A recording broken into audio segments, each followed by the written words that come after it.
নমস্কাৰ শিক্ষক শিক্ষয়িত্ৰীসকল আপোনালোকে জানে যে পিজিটিৰ আমি ৰিজাল্ট পালোঁ এতিয়া জিটি ৰিজাল্ট বাকী আছে যেহেতুকে 5 জুন তাৰিখে দিয়াৰ মানে 5 জুন তাৰিখৰ ভিতৰত দিয়াৰ কথা আছিল জিটি আৰু পিজিটি ৰিজাল্ট কিন্তু পিজিটি ৰিজাল্ট আমি কেতিয়া পাই গ'লো 30 তাৰিখৰ ভিতৰতে পাই গ'লো কিন্তু 5 জুন পাৰ হৈ গ'ল এতিয়ালৈকে জিটি ৰিজাল্টৰ কোনো খবৰ নাই কাৰণ আপোনালোকে ভালকে বুজি পাইছে যে পিজিটিৰ যেহেতুকে ডকুমেণ্টছ ভেৰিফিকেশ্যন ষ্টাৰ্ট হৈছে ডকুমেণ্টছ ভেৰিফিকেশ্যন হোৱাৰ পৰিপ্ৰেক্ষিতত বহুতৰে কেণ্ডিডেট ৰিজেক্ট হৈছে যিসকলে থাৰ্ড চেমত পঢ়ি আছিল ধৰক বিএডৰ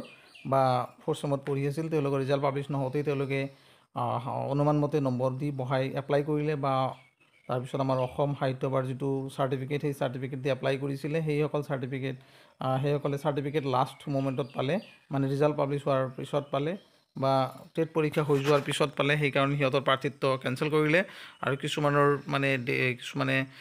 ডেট যিটো পাছিং ইয়াৰ সেইটো সিহঁতে বনাই দিয়াৰ কাৰণে সিহঁতৰ প্ৰাৰ্থিত্ব কিছুমানৰ ৰিজেক্ট হ'ল সেই ৰিজেক্ট হোৱাৰ পৰিপ্ৰেক্ষিতত সিহঁতৰ ভেৰিফিকেশ্যন প্ৰক্ৰিয়া যিহেতুকে 1:1 মাতিছিল এটা পোষ্টৰ এগেইনষ্টত একজনক মাতিছিল গতিকে এই ভেৰিফিকেশ্যন প্ৰক্ৰিয়াত বহুতো ৰিজেক্ট হোৱাৰ পিছত আকৌ এটা চিন্তা চৰ্চা চলি আছে ডিপাৰ্টমেণ্টৰ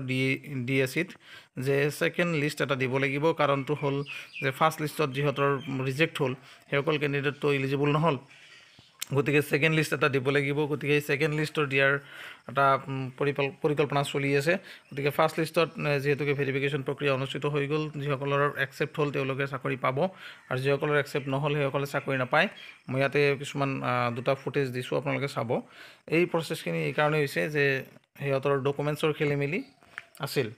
সেইকাৰণে এই পৰিপ্ৰেক্ষিতত এই বস্তুখিনি হ'ল এতিয়া জিটি ৰিজাল্ট আমি এইখিনি ভেৰিফিকেশ্যন প্ৰক্ৰিয়া কমপ্লিট হোৱাৰ মেৰিট লিষ্ট মানে বনি যোৱাৰ পিছতহে মানে হয়তো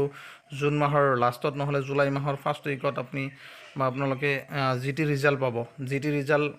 এইকাৰণে দেৰি হ'ব কাৰণ পিজিটিৰ যিটো ভেৰিফিকেশ্যন সেইটো কমপ্লিট হ'ব লাগিব নহ'লে দুটা ভেৰিফিকেশ্যন একেলগত কৰাৰ যিটো সিদ্ধান্ত সেইটো মানে যুক্তিসংগত নহয় কাৰণ জিটিৰ বহুত কেণ্ডিডেট আছে পিজিটিৰ কেণ্ডিডেট কম আছিল 1400+ আৰু জিটিৰ আছিল 8000+ আছিল গতিকে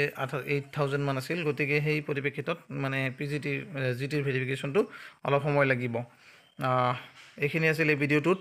আপোনালোকে টেনশ্যন নল'ব জিটি ৰিজাল্ট পাব্লিছ হ'ব হয়তো জুন মাহৰ লাষ্ট নহ'লে জুলাই মাহৰ ফাৰ্ষ্ট উইকত